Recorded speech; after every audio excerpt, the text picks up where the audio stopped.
Bismillah walhamdulillah. Wassalatu wassalam ala rasulillah. All praises to Allah subhanahu wa ta'ala. We send peace and blessings upon his beloved Muhammad sallallahu alayhi wasallam. My brothers, the Prophet, he says sallallahu alayhi wasallam, he says, he who loves to meet Allah, Allah loves to meet him. And he who hates to meet Allah, he who dislikes to meet Allah, Allah Jalla Jalalu dislikes to meet him.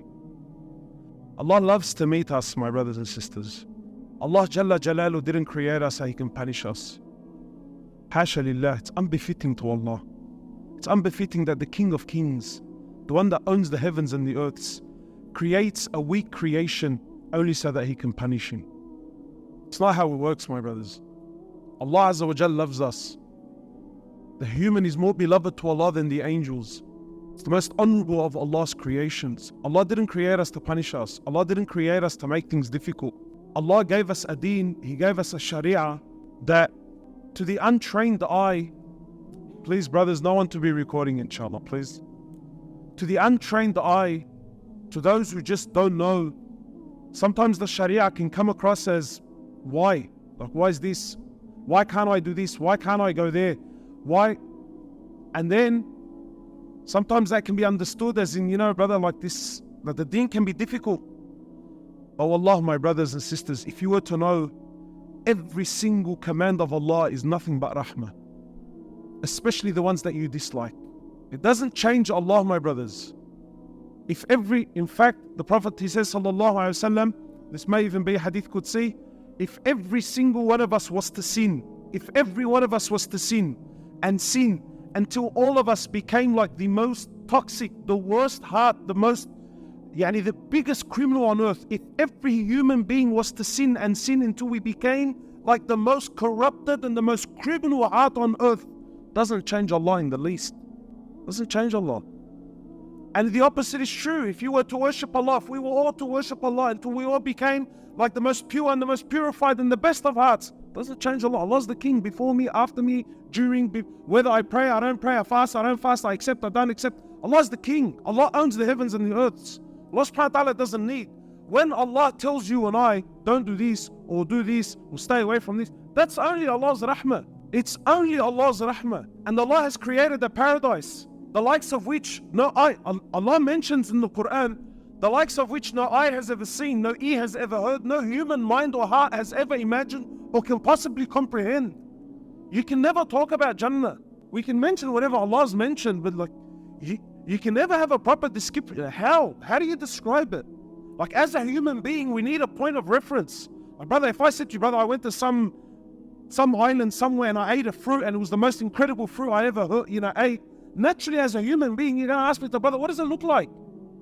How do I describe it to you? So, you're going to tell me, I don't know, does it look like a banana? Does it look like I need a point of reference. But what do I compare it to? There's nothing on earth like it.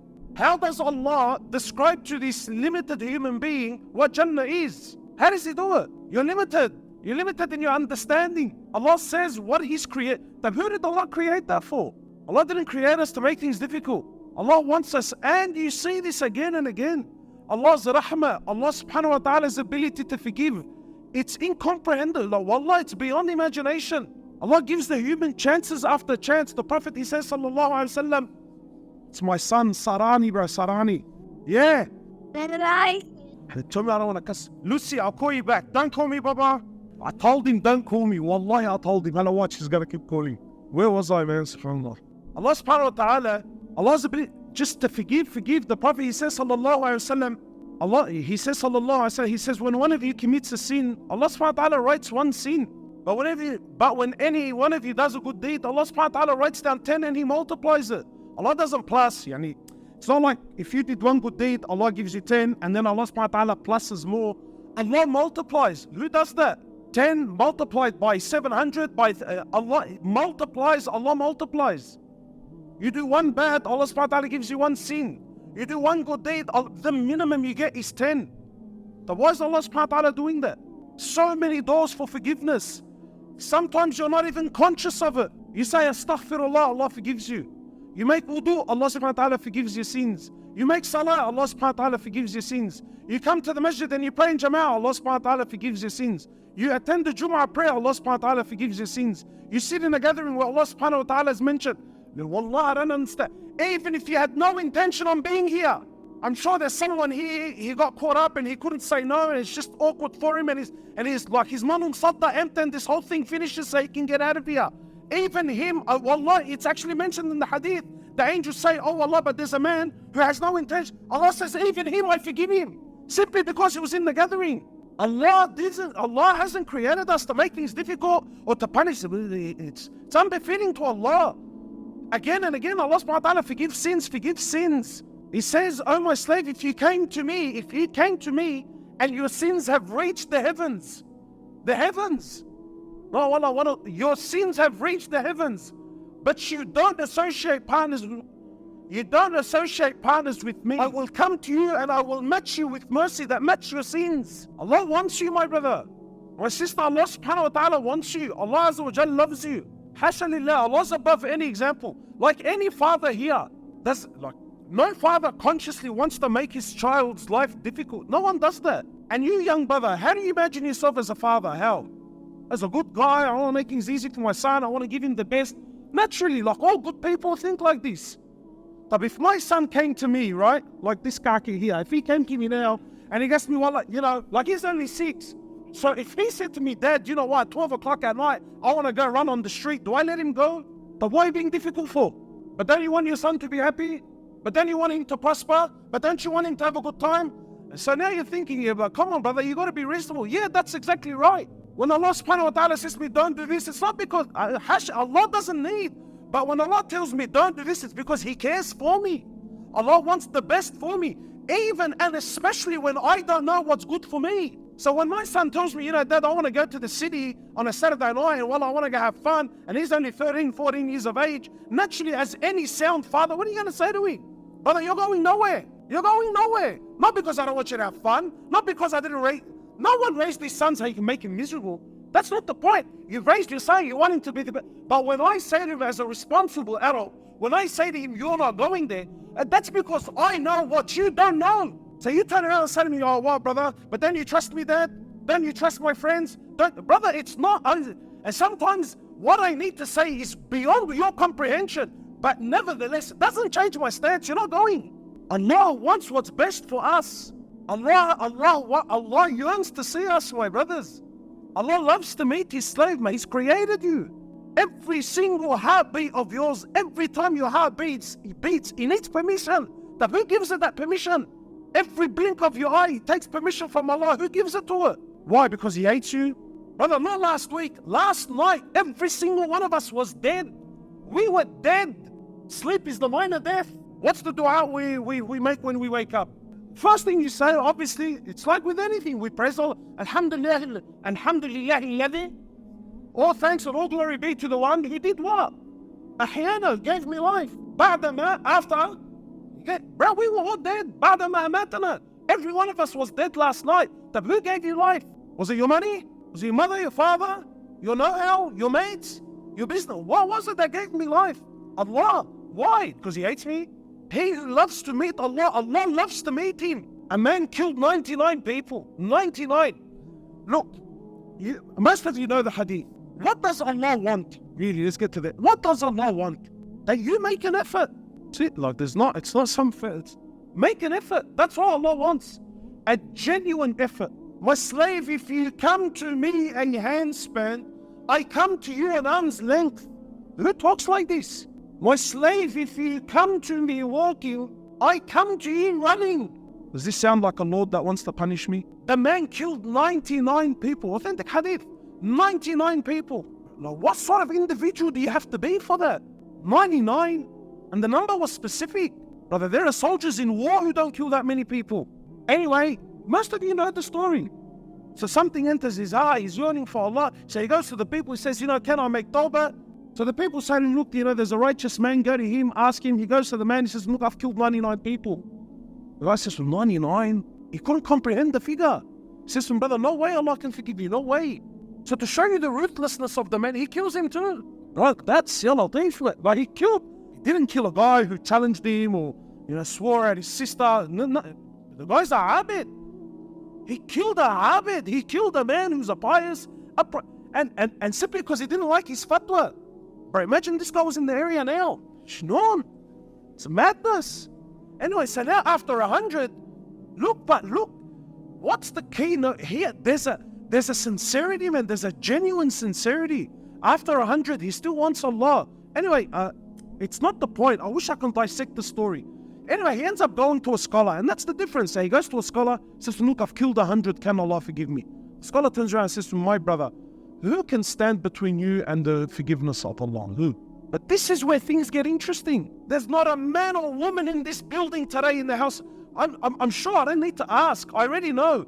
Every single one of us want Allah. And every one of us wants change. And every one of us wants to make it. Wallahi, I get it. But what's the difference? What's the difference between us and this guy? Like, honestly, do I need to ask anyone here that, brother, do you want to be a hafiz of the Quran? Really, do you? Like, you look at me and say, come on, man. Every one of us here would wish to be. What an honor. But what's the difference? What's the difference between you and I and the hafiz of the Quran? So he says to him, but my brother, yeah, Allah can forgive. He says to him, but look, and this is it right here. He says, but in order for you to complete your tawbah, and he says to him, brother, you need to leave this town. You need to leave. You're surrounded by corrupted people here. You need to leave this town and you need to go to a place where there's good people and they will help you and they will assist you towards your tawbah. And that's it right there. We want forgiveness. We want change, but I'm not prepared to pack up and leave. Now, this doesn't necessarily mean I need to leave my area. Brother, you're not prepared to leave your friends. You're not prepared to change your ways. You're not prepared to change your surroundings. You're not prepared to give up your haram earning. Brother, I'm not prepared. But I want Allah's forgiveness. Yeah, but it doesn't work like that. So this man, being true and genuine, he packs his bags. He's on the way to the town of forgiveness. Wallahi, read the hadith. It's incredible. On the way, Allah takes his life. So the angels of mercy come down and the angels of punishment come down, and then there's a dispute. The angels of punishment say, no, hang on, this man's ruthless. He's killed 100 people. So the angels of mercy trying to argue on his behalf. They said, yeah, he killed 100, but he's making tawbah. The angels said, no, he was on the way to tawbah. He didn't complete it. So it was a genuine discussion. So Allah Azza wa Jal, He sends down a third to be a judge between the two. He says to them, measure the distance of the earth. If he's closer to the town of sin, then let the angels of punishment take him. And he's closer to the and if he's closer to the town of good, well, then let those angels take him. So they measure the distance. Unfortunately for him, he was closer to the town of sin. This is a man that killed 100 people. And now Azza wa Jal orders the earth to change its dimensions.